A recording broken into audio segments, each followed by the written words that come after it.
여러분 안녕하십니까, 손상신입니다. 내년 4월 7일에 실시되는 서울시장 보궐선거를 앞두고 여야 후보들의 출사표가 이어지고 있습니다. 오늘은 서울시장 후보 추천 대당 더불어민주당 우상호 의원을 모셨습니다. 안녕하십니까? 네, 안녕하십니까? 네, 아시아투데이 오랜만에 오셨죠? 네, 오랜만에 했습니다. 그 아시아투데이가 지금 이제 올해 창사 15주년을 맞이했습니다. 독자들한테 한 말씀 좀 해주시죠. 네, 아시아투데이 시청자 여러분, 또 독자 여러분 반갑습니다. 우상호 의원입니다. 언론사가 한 15년 유지하기가 굉장히 어려운데 정말 독보적인 그런 어떤 매체로 발돋움하고 있는 것 같습니다. 축하드립니다. 네, 감사합니다. 자, 우리가 우상호 의원 그러면은 잘 아시다시피 더불어민주당 사선 의원이시고 또 원내대표까지 지내신 중진이신데 이번에 서울시장에 도전을 하겠다 이렇게 선언을 했습니다. 뭐 특별한 계기가 있습니까? 지금 저희 당이 지지율이 계속 하락하고 있고요. 대통령도 지지율이 하락하고 있죠. 네, 네. 당으로 봐더라도 이제 위기 상황입니다. 그렇게 인식하고 계시는 거죠? 그럼요. 서울시 같은 경우도 지금 이제 시장님이 유고 상태라 시정 공백이 좀 장기화되고 있고요. 이런 위기 때는 좀 중진인 우상호 같은 사람이 필요하지 않냐. 주변에서 권유를 해주셔서 예. 위기 때마다 해결사 역할을 했던 우상호가 서울시장이 돼서 서울시의 위기도 극복하고 네. 또 당의 위기도 좀 극복해줬으면 좋겠다. 이런 요청을 받아들였습니다. 네. 지금 더불어민주당 내에서는 서울시장 후보로 나선 사람은 지금 우상호 의원이 유일한 것 같은데 공식적으로 출마 출마 선언은 제가 좀 유일하고요. 예. 거론되는 분은 이제 박영선 장관님하고 네. 박주민 의원이 거론되고 있습니다. 네. 그 뭐 당내 경선이 뭐 통해서 후보가 될 텐데 네. 어떻게 자신 있으십니까? 가장 꺼리고 싶은 후보 뭐 이런 분이 있어요? 뭐 꺼린다기보다 이제 여론조사 지지상으로 보면은 이제 박영선 장관님이 1위를 달리고 있으니까 네. 아무래도 저하고의 이제 양강 구도가 조만간 만들어지지 않겠나. 네. 이제 그렇게 판단하고 있죠. 예. 그 야당에서는 뭐 대선 주자급이 나와야 되지 않냐 하는 얘기도 있는데 네. 현재로서는 이제 조은희 서초구청장이 뭐 일단 후보 출마 선언을 한 것 같고 네. 그런 와중에 또 이제 그 안철수 국민의당 대표가 서울시장 선거전에 뛰어들었어요. 네. 어떻게 보면은 뭐 여당 입장에서는 혹시 또 3파전이 되면 유리하지 않을까 이런 정치적 계산을 할 수 있는데 어떤 후보가 가장 좀 한번 아이고 피하고 싶은 후보인데 이런 생각이 있습니까? 솔직히 말씀드리면은 네. 이제 그 인물로만 보면 네. 오세훈 전 시장이 사실 제일 센 분입니다. 아, 서울시장도 지냈고 네, 또 경험도 있고. 네. 인지도도 높고 하니까. 근데 이제 다행히 이제 이분이 대선으로 바로 간다고 선언을 했기 때문에 네. 서울시장은 출마하지 않을 것으로 네. 비춰지는데요. 또 안철수 후보로 만약에 야권 후보가 단일화된다. 그렇게 가정하면 뭐 영향력이 굉장히 세다고 봐야죠. 아, 주목도가 높으니까. 예. 그런데 저희도 이제 안철수 후보랑 대선 때 단일화 한번 그 게임을 해봤습니다만 네. 저분하고 단일화 게임이 가장 어렵습니다. 이제 판단하는 방식이나 단일화 룰을 만드는 데 있어서 네. 양보를 잘 안 하시는 분이에요. 그래서 만약에 3파전이 된다 그러면 이제 저희 당에 유리한 네. 그런 구도가 되는 거죠. 예. 변수가 하도 많아서 지금 예측하기는 좀 어려운 것 같습니다. 그 과거의 예로 보면 이제 그 단일화를 하는 과정에서 안철수 후보가 철수를 많이 했다 해서 더 철수라고 하는 별명도 붙어서 네. 이번에는 단일화하기가 쉽지 않을 것이다 하는 전망도 있긴 한데 네. 또 반대로 네. 안철수 대표가 출마의 변을 얘기하면서 어쨌든 그 서울시장을 또 여당한테 맡길 것이냐 네. 이것만 생각하자라고 해서 단일화를 위해서는 본인 혹시 양보할 수 있다 이런 또 뭐랄까 함의를 깔고 있지 않느냐 이런 또 생각을 하는 분들도 있어요. 어떻게 보세요? 양보를 전제로 단일화 게임에 뛰어들었다고 본다면 네. 저는 그것은 잘못된 판단인 것 같아요. 왜냐하면 네. 저분이 12월 2일 날 언론과 만나서 대화할 때 자기는 서울시장 절대 안 나온다. 대선으로 바로 가겠다 뭐 네, 이런 거죠. 절대란 표현을 썼습니다. 아하. 그런데 2주일 한 18일, 20일 만에 입장을 바꿨지 않습니까? 네. 그러면 저분이 대권을 머리에서 지었다 이렇게 보기는 어렵죠.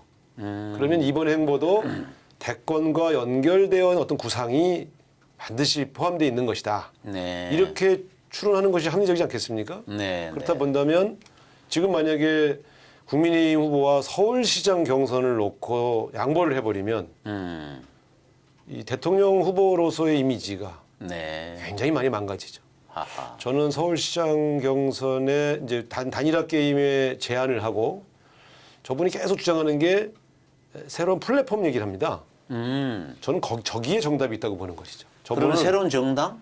뭐 그러니까 이 양반은 지금 정당 간 통합은 안 하겠다는 것이고요. 네.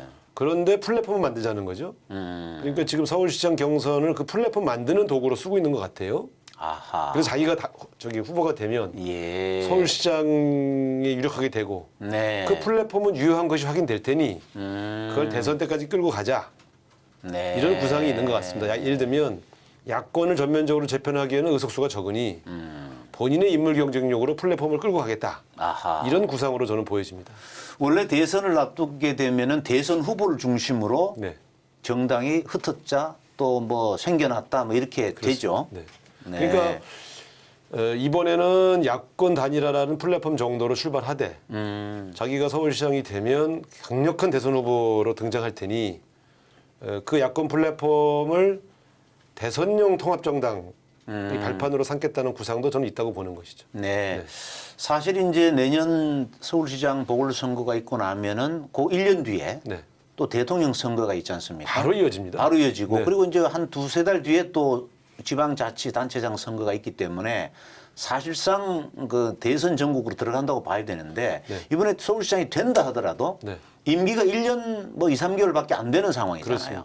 그러면 서울시정이 집중하기가 쉽지 않은 상황 같아요. 제가 그래서 저는 이제 대권에 관심이 없다 이렇게 선언을 한 이유가 지금 1년 2개월 임기의 시장이 돼서 바로 대선 게임에 관여를 하면 네.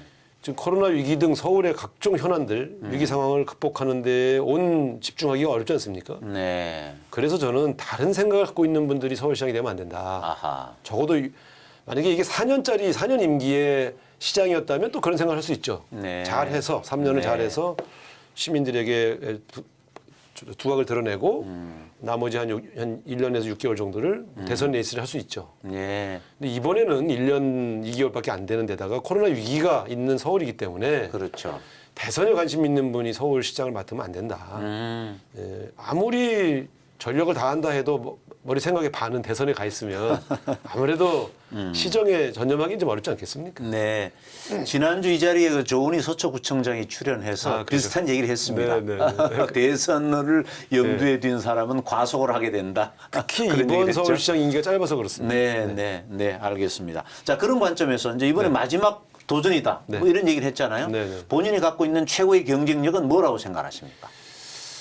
저는 이제 저희 당으로 보면 네. 민주와 진보의 어떤 적자, 정통성, 이제 계승자다 이렇게 네, 이제 네. 저희 성격, 저희 정체성을 말씀드릴 수 있을 것 같고요. 네.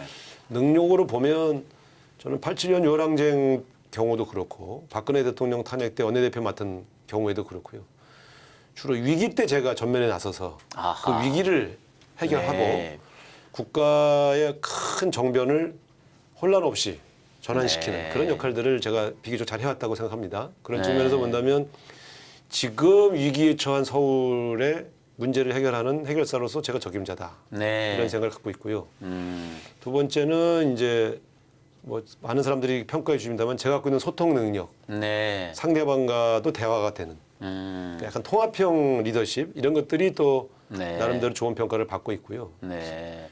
지금 같은 위기를 극복하려면 우리 지지자뿐만이 아니라 상대방도 설득할 수 있는 그런 소통 능력이 매우 중요하다고 저는 생각합니다. 네. 이런 장점들이 제가 좀 다른 분들과 차별화되는 그런 경쟁력이 아닌가 네. 이렇게 자부합니다. 위기 극복의 DNA가 있고 네. 또 소통 능력이 있다. 네. 이런 것이 이제 본인의 경쟁력이다 말씀을 하셨는데 지금 여러 가지 서울시의 과제를 얘기를 하셨는데 뭐 서울시의 과제가 국가적 과제입니다. 코로나 위기 극복이라든지 부동산 문제라든지. 자, 그러면 부동산 얘기부터 먼저 하면은 참 노무현 대통령, 문재인 대통령 이른바 진보 성향의 대통령이 되는 정권 하에서 꼭 부동산이 폭등을 했어요. 네. 이런 현상은 왜 벌어집니까? 글쎄 사실은 이제 제가 서울에서 20년 정치를 했는데요. 네네. 이 데이터를 보면 네. 사실은 그 부동산 가격의 이 상승은 사실 정권 때마다 늘 있던 일입니다. 네, 네. 이명박 대통령은 이제 반값 아파트 공약 갖고 나왔죠. 초반에 일부 공급을 통해서 일부 지역에서는 아파트 가격이 진정된 측면도 있습니다만 네. 1년, 2년 지나서 또 폭등을 했습니다. 사실은. 예, 예. 그러니까 대한민국의 부동산 정책이 굉장히 어렵습니다. 근데 저는 본질적으로는 저는 공급론자인데요. 네. 근데 일반 주택 공급론자이기보다는 공공주택 공급론자입니다. 네, 네. 제가 이제 한 지난 3년간 외국 사례를 이렇게 쭉 연구해 보니까 부동산 가격이 안정된 나라들과 도시들의 특징은 공공주택 비율이 높은 곳. 아하. 예를 들면 싱가포르 같은 경우는요. 그 시민의 80% 가까운 분들이 공공주택에 삽니다. 네. 아시다시피 싱가포르는 도시국가라 택지가 별로 없지 않습니까? 그렇죠. 그런데 80%가 공공 것이다 보니 나머지 20%를 가지고 부자들이 경쟁을 하면서 네, 사는 겁니다. 네, 그러니까 네. 인구의 80%는 안정된 부동산 가격 네. 속에서 살 수 있는 것이죠. 오스트리아 빈이 40%, 가까운 나라인 도쿄나 그 파리, 런던 같은 경우는 25%인데 25%만 돼도 좀 불안정하죠. 서울은 공공주택 비율이 8% 미만입니다. 네. 그러니까 서울에서는 적어도 주거 취약계층이 안심하고 살 수 있는 주택이 거의 없다고 보시면 되는 거죠. 네. 그런 측면에서 저는 공공주택의 대규모 공급을 통해서 주거 취약계층을 일단 안정적인 주거 공간에 살 수 있도록 그렇게 도와드려야 되겠다. 이런 생각이 들고요. 두 번째는 이제 또 일반 공급도 확대해야 되는데 지금 잘 보시면 서울은 시장 원리가 작동하지 않는 부동산 네. 시장입니다. 왜냐하면 예. 인구는 줄었고요. 네. 인구가 좀 줄고 있습니다. 서울은. 그렇죠. 그러니까 네. 경기도가 1,300만 넘었고요. 서울이 1,000만 떨어졌죠. 1,000만 이하. 서울은 1,070만까지 갔다 지금 970만 네, 수준이니까 거의 100만 명이 줄었습니다. 네. 그럼 인구가 줄고 네. 그동안 주택 공급이 계속 됐지 않습니까? 네. 주택 공급은 늘고 지금 보급률이 거의 지금 86%입니다. 네. 주택 보급률이. 근데 인구는 100만이 줄었는데 가격은 계속 오르고 있지 않습니까? 네. 그러니까 우리가 흔히 얘기하는 시장 원리가 작동한다면 인구가 줄고 공급이 늘면 가격이 하락하거나 정체해야 되는데 네. 그리고 보면 여기 자가 보유율이 또 떨어져요. 공급은 늘었는데 자기 집 사는 사람은 지금 42%입니다. 네. 50한 2%였는데 다주택자가 늘었다는 소리입니다. 아. 그래서 주택을 공급해도 다주택자가 또 사면 만성적인 부족 현상이 해결이 안 되는 것이죠. 네. 1인 가구가 는 것도 있고 또 사람들이 늘 이제 새로운 집에 그렇습니다. 새로운 아파트에 살고 싶은 욕망이 더 있잖아요. 좋은 집에 가고 싶죠. 네, 네, 네. 그런 것 때문에 또 조금 뭐라 그럴까요? 이른바 가수요도 있지만 네. 그게 주택의 공급을 아무리 해도 주택 가격이 오르는 건 아닐까요? 좋은 동네, 좋은 집 이런 데 대해서 그러니까 그것은 어쩔 수가 없습니다. 네, 그것은 어느 정권이 와도 네, 네. 지금보다 더 좋은 집에 살고 싶은 욕구를 가지고 네. 또 더 이동하고 싶은데 그것이 제한적으로 공급되기 때문에 오는 공급과 수요의 불일치 현상은 늘 있죠. 네. 근데 이제 지금 지적하시는 것은 전반적으로 다 오른다는 게 문제 아니겠습니까? 그러니까 예를 들면 어느 지역은 뭐 강남은 오르는 것도 아니고 서울 지역 예. 전체가 지금 또 올라가니까. 바로 그게 문제인 것입니다. 네. 그렇기 때문에 단순히 이게 공급의 부족 때문만으로 보기에는 네. 어렵다. 그래서 그래서 지금 주택이 지금 투기의 대상이 돼 버렸어요. 바로 그 문제입니다. 네, 그래서 저는 이제 공공주택 공급이라고 하는 공급 정책, 네. 그다음에 지금 정부가 펴고 있는 투기 수요를 차단하기 위한 조세 정책 같은 규제 정책, 이 두 개의 정책이 같이 가고 네. 그러면서도 저는 강북 지역에서는 또 일부 강남 지역은 그동안 너무 눌러왔던 재건축 재개발도 이제는 풀어줘야 된다. 다만 전제가 있죠. 네. 방금 말씀드린 것처럼 또 다주택자의 투기 수요로 전락하지 않게 하는 제도 장치를 만들면서 공급을 늘려 일반 주택 공급을 늘려서 네.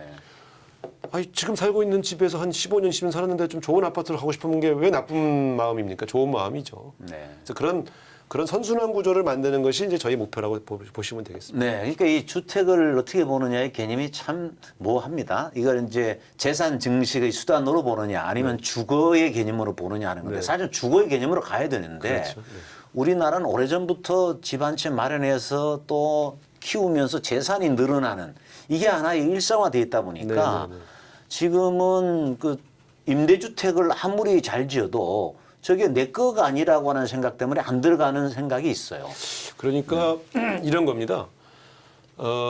주거의 개념으로 보자는 게 공공주택 개념이고요. 네. 일반 사유 주택들은 그 안에서 사실은 뭐 사고 팔기도 하고 더 좋은 데로 가기도 하고 또 예를 들어 아주 부자들은 좀 고가의 주택에서 네. 약간의 그 뭐라 할까요? 좀 자기 과시도 좀 하면서 네. 살 수 있죠. 네. 그래서 저는 그걸 다 제약시해서는 안 된다.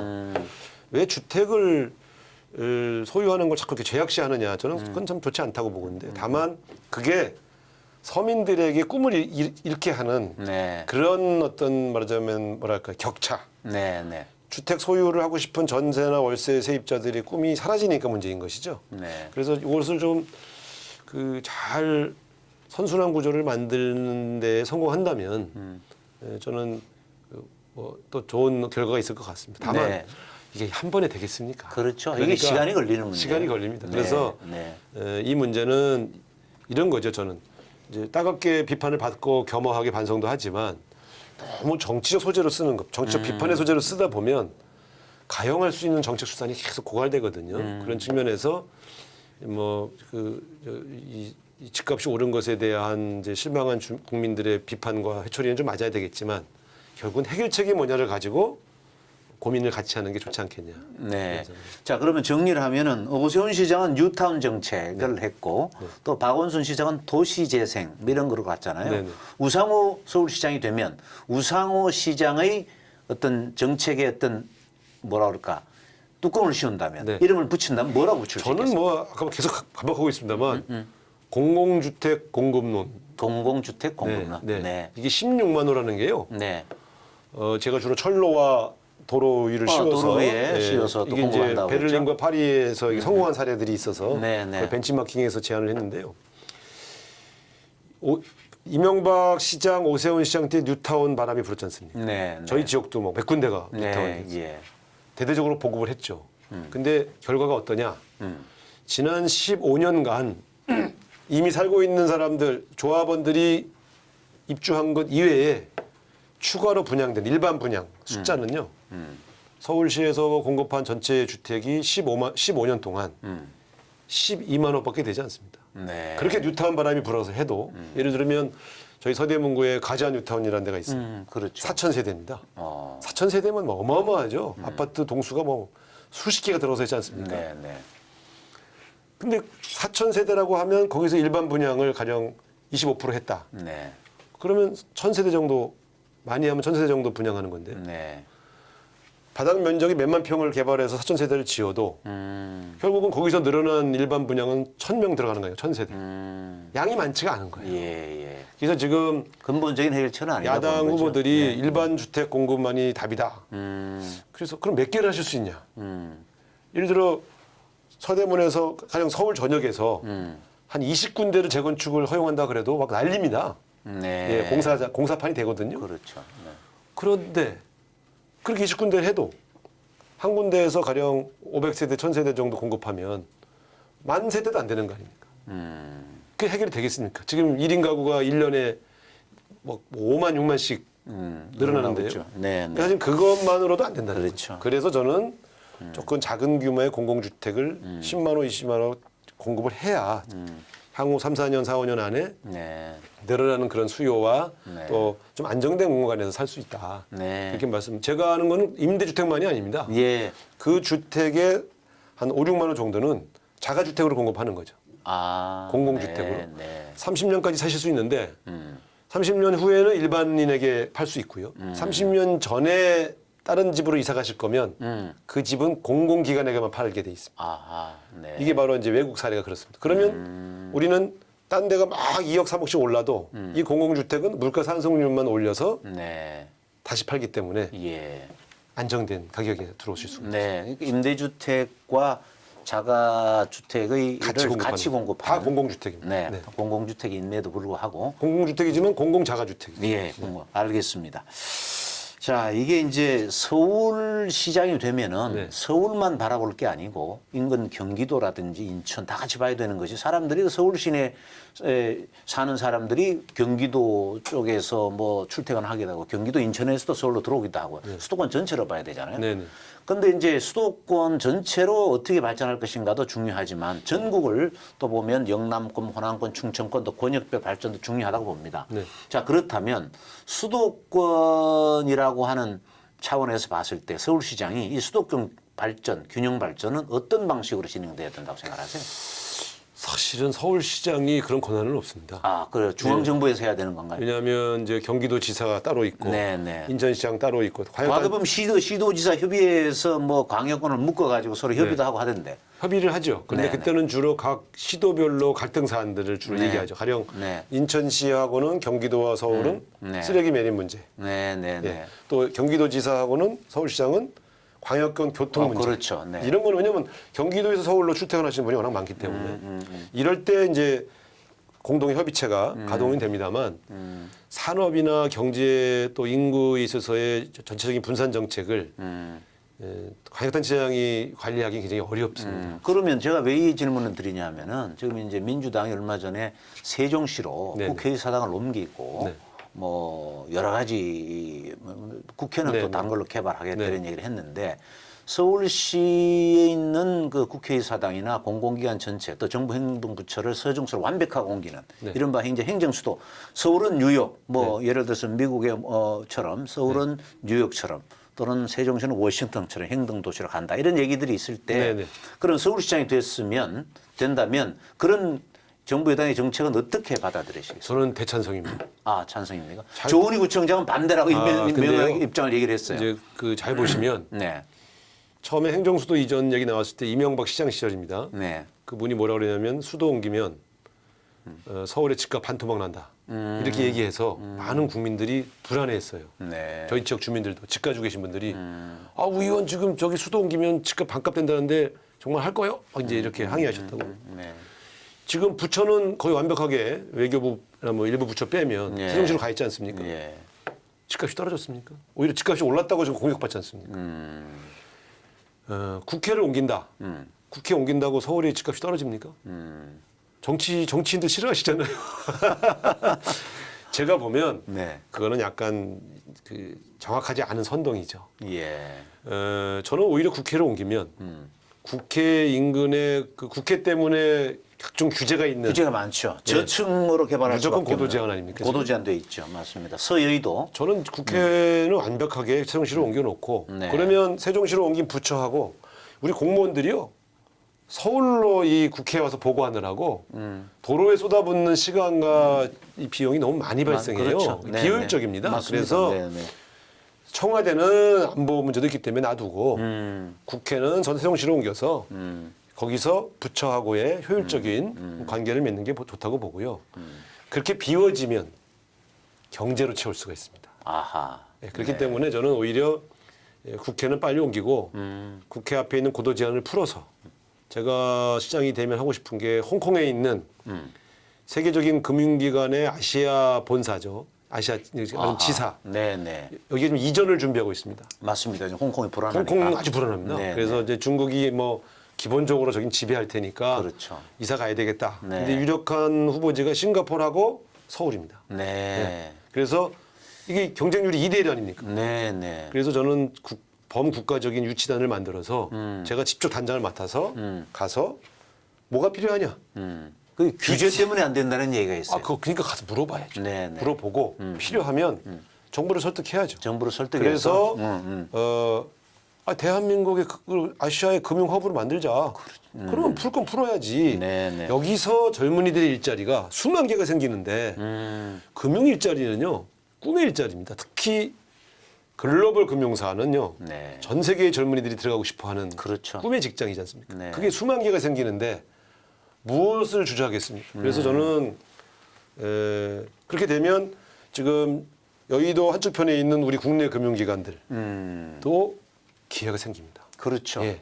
여기도 또 왜냐하면 금융산업은 사실은 밀접한 관계망이 매우 중요합니다. 그런 그렇죠. 측면에서 네.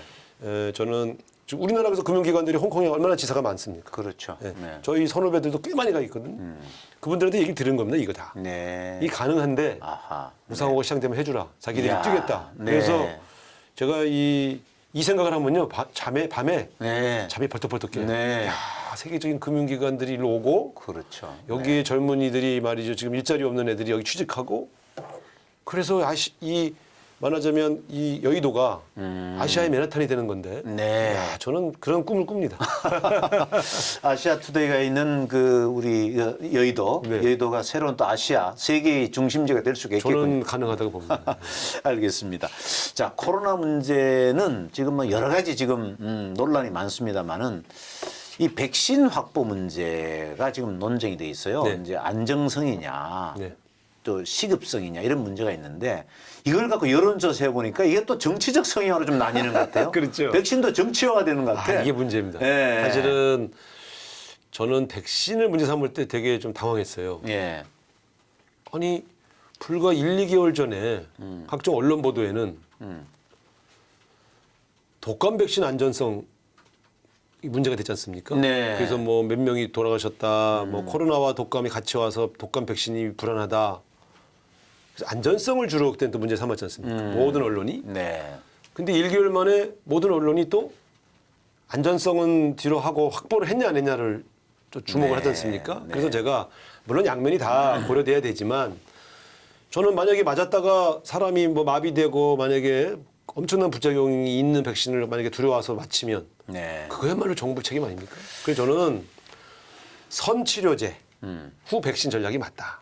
아하. 예, 백신은 안전성이 확보가 안 됐기 때문에 지금 외국에서 백신을 막 맞히고 있는데 부작용 사례가 계속 지금 보고가 되고 있습니다. 그래서 우리 보건당국도 야 이게 만약에 저걸 한 1억 개 확보하는 게 어렵지 않은데 확보했다가 만약에 부작용이 너무 크면 다 폐기해야 되는데 그럼 국민 세금을 엄청나게 낭비하거든요. 네. 그래서 불안을 잠재울 정도의 개수 4,300만 개 정도만 딱 확보해 놓고 1차 접종부는 확보한 거니까요. 그리고 나서 이게 또 안전성이 외국에서 지금 접종을 하면서 우리는 치료제 개발을 더 먼저 하고 안전성이 확보된 게 어느 나라 어느 백신인지를 주목을 하는 거죠. 네. 그래서 저게 제일 좋다. 그러면 그때 가서 추가 계약을 하면 가능합니다. 실제로 제가 제약회사 하는 친구들한테도 제가 자세히 자문을 받아봤는데 백신 같은 단순 이 말하자면 약물은 네. 대량 생산이 아주 쉽답니다. 아, 네. 그렇습니까? 그래서 네. 생산 공정도 되게 단순하고요. 그래서 안전성이 확보돼서 시장이 확보됐을 때 그 생산 기지를 풀로 가동했을 때 적어도 선진국들이 확보한 물량 정도는 어렵지 않다. 그거 보는 것이 네. 정상이랍니다. 그러니까 지금은 백신 회사들도 풀리 가동하고 있는 건 아니랍니다. 자기들도 만약에 이게 안전성이 확보가 안 되면 그렇죠. 폐기해야 되기 때문에 그렇죠. 그럼 자기들 손해 아닙니까? 그래서 아무리 물량 계약을 확보했다 하더라도 지금 계약 전체 돈을 다 받은 게 아니기 때문에 그래서 이게 서로 그런 게임이 있기 때문에 저는 또 세계적인 3대 그 백신 회사 중에 한 회사의 생산 기지가 한국에도 있습니다. 그렇죠. 그렇기 때문에 저런 경우가 확보가 더 용이하지요. 굳이 배 타고 비행기 타고 가져올 필요 없이 네. 국내에 있는 생산 기지에서 추가 확보할 수 있으니 지금 우리가 볼 땐 안전성 확보가 제일 중요하다. 예. 치료제가 더 중요하고 네. 백신의 안전성이 중요하다. 그렇습니다. 시급성은 언제든지 우리가 안정성만 확인되면 확보할 수 있다. 가능합니다. 아, 그래서 가능하다. 저는 네. 더군다나 국내 생산 기지가 있는 제약회사의 물량 확보하는 게 더 쉽죠. 그렇죠. 예. 네. 그래서 치료제가 왜 중요하냐면 예전에 큰 감염병이 한번 돌았을 때 75만 명이 감염됐었습니다. 예. 근데 지금 우리가 지금 5만 명 가깝게 지금 이제 늘어나고 있지 않습니까? 75만 명이 있을 때도 별로 국민들이 이렇게까지 겁을 안 내는 이유는 타미플루라는 약이 있었습니다. 예, 예. 그래서 그 약을 주사 맞으면 다 낫기 때문에 그때 이렇게 국가적으로 1년씩 경제가 어려워지지 않았었죠. 그렇죠. 치료제만 나오면 네. 포비아가 사라집니다. 공포와 불안이 사라지고. 맞습니다. 그러면 아니 병에 걸려도 나을 수 있는데 나을 수 있는데. 우리가 감기가 무서워서 식당을 못 닫는 일은 없지 않습니까? 그렇죠. 네. 학교를 못 닫는 일은 없지 않습니까? 그러니까 이건 치료제만 나오면 일상이 상당수 회복될 수 있고요. 네. 백신은 병에 걸리지 않게 하는 거니까 일단 걸린 것에서 치료될 수 있다고 하는 믿음만 생기면 2차로 백신을 갖고 걸리지 않게 만들어주고. 네. 그래서 저는 치료제가 먼저 급하다. 네. 예. 그게 내년 1월쯤, 2월쯤 뭐 그렇게 가능하다고 예상을 그러죠? 하고 있습니다. 연말 그러니까 1월까지는 확보가 치료제 개발이 끝나면 보급을 1, 2월 중에 할 생각이고요. 그렇게 될 경우에는 이제 뭐 가령 1,000명씩 발생해도 바로 약을 투여해서 아하. 치료할 수 있으니까 네, 네.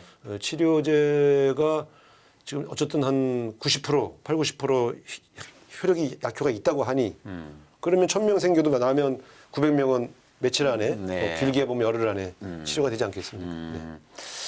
이제 서울시장이 되면 바로 이제 해야 될 일이 이제 코로나 극복 문제가 제일 시급한 문제일 것 같은데 네. 지금까지 해왔던 서울시나 정부의 정책이 제대로 잘 해왔다고 보세요? 좀 아쉬운 부분은 없습니까? 좀 아쉬운 게 있습니다. 네. 그러니까 국가는 전국 평균을 내서 단계를 상향하기 때문에 네. 지금 아주 과감한 조치를 선제적으로 하기가 좀 어려운 측면이 좀 있고요. 또 경제에 미치는 파장이 너무 커서 여러 가지를 고려할 수밖에 없습니다. 네. 근데 광역자치단체로 가면 광역자치단체장들이 조금 적극적으로 했어야 할 몇 가지 영역들이 있죠. 아하. 근데 저는 네. 그래서 이 박원순 시장 안 계시니까 네. 서울이 조금 더 확산이 아하. 더 뚫렸구나 하는 느낌이 드는데요. 예를 들면 지금 대체로 이 집단 감염들의 양상과 무증상 감염 양상이 되게 유흥업소라든가 몇 개 시설들에서 계속 반복되고 있지 않습니까? 네. 요양병원 같은 거. 예. 여기는 아예 상주시켰어야 됩니다. 아하. 감시요원을. 감시원을. 그래서 일부 추가로 사람을 고용하더라도 이 코로나가 극복되기 전까지. 왜냐하면요, 대한민국 국민들이 나중에 요즘 막 적발되고 있지만 그렇게 하지 말라고 그래도 은밀하게 모여서 술 하죠. 먹고 네. 만나고 춤추고 별의별 일이 생기지 않습니까? 맞아요. 이 주요 감염원 시설들은 말로만 여러분 좀 수칙을 지켜주십시오 이렇게 할 게 아니라 네. 좀 더 강력한 단속과 감시망을 작동했어야 되는 게 아니냐. 저는 이제 그런 생각이 좀 지울 수가 없죠. 네. 그래서 이재명 경기도지사가 대선 후보 여론조사에서 1위 막 나오고 하는 이유가 과감하게 조치해서 그런다 이런 얘기가 있어요. 잘하고 있어요. 제가 보니까 이 지사가 워낙 성격도 시원시원한데다가 좀 경험이 쌓인 것 같아요. 네. 그래서 물론 이제 이런 건 좀 있어요. 저는 이제 그렇게 과감하게 하면서도 그러면 너 혼자만 경기도만 생각하지 말고 대통령 되실 분인데 서울시장 권한대행 인천시장하고 같이. 좀 같이 네. 협업을 해야지. 예. 경기도만 잡힌다고 잡힙니까? 네. 경기도 주민의 상당수가 서울 출퇴근하는데 그래서 그건 좀 아쉬운데 네. 그러나 저기 과감하게 접근하는 건 저는 리더십 차원에서는 저는 아주 좋은 모습이라고 생각합니다. 네. 지금까지 어떤 코로나 얘기도 부동산 얘기 했는데 뭐 시간이 이제 거의 다 돼서 네. 서울시가 가지고 있는 문제가 많은데 코로나 부동산 외에 이거는 반드시 해결해야 된다. 서울시장 되면 그게 뭐가 있습니까? 저는 아직도 우리 시대 정신은 네, 네. 불평등과 격차 해소라고 생각합니다. 아, 네. 그러니까 서울을 발전시켜야 되니까요. 서울을 맨하탄으로 만들면 점점 더 발전할 거 아닙니까? 근데 그 어두운 곳이 꼭 있어요. 그러니까 도시에는 명암이 있죠. 네. 저는 특히 강남과 강북의 격차. 예. 저는 강북에서 20년 정치하다 보니 강남 사시는 분들은 느끼지 못하는 그런 박탈감과 위화감이 상대적 박탈감이 그렇죠. 크죠. 상대적 박탈감이 또 지방 사는 사람들은 서울에 대한 또 그렇습니다. 박탈감이 있어요. 그렇습니다. 네. 그래서 역시 이 격차 해소, 균형 발전 이거는 우리가 놓쳐서는 안 될 화두 아니냐. 그래서 저는 솔직히 말씀드리면 제가 강남 균형 발전 이걸 좀 해보시겠다는 시장이 말씀이시죠? 되면 저는 강북 쪽에 네. 좀 낙후된 곳들 좀 그동안 좀 눌린 곳이 좀 많이 있는데 조금 좀 손을 좀 봐야 되지 않느냐. 좀 그래서 강북에서도 좀 먹고 살자. 이런 강남은 어차피 계속 또 경쟁력이 더 높아지게 돼 그렇죠. 있습니다. 네, 그런 측면에서 자원이 쏠린 집중되는 네. 곳이니까. 그게는. 그래서 서울에 있는 시민들의 공동체의 연대 의식이 강해지려면 저는 한 번에 안 된다고 보고요. 강남 3구를 어떻게 따라가겠습니까? 짧은 시간에. 그러나 강북도 네. 위정자들이 우리를 거의 버린 게 아닌가라는 좌절감이 생기지 않도록 손을 좀 보고 네. 균형을 좀 맞춰야 되겠다. 이런 생각을 좀 갖고 있습니다. 그런 의미에서 강북 출신이 출마하신다는 데 의미가 있네요. 그렇습니다. 네, 이제 마지막으로 우리 서울 시민들 또 우리 국민들한테 네. 하실 말씀 있으면 마지막 인사 말씀 해주시죠. 네. 네, 뭐 지금 코로나 위기로 여러 가지 불안하고 답답한 일상을 보내시는데 정치인으로서 좀 죄송합니다. 이런 일들을 좀 더 빨리 신속하게 막지 못한 책임이 있다고 생각하고요. 그래도 연말연시는 조금 더 오늘보다는 내일이, 올해보다는 내년이 더 좋아진다고는 희망이 있어지 않겠는가 생각이 들고요. 여러분 꿈을 잃지 말고 가족과 편안한 일상 연말연시 보내시기 바랍니다. 열심히 노력해서 더 좋은 서울로 보답하겠습니다. 감사합니다. 네, 오늘 긴 시간 좋은 인터뷰 해주셔서 고맙습니다. 네, 감사합니다. 네, 오늘 우상호 의원과 만나봤습니다. 감사합니다.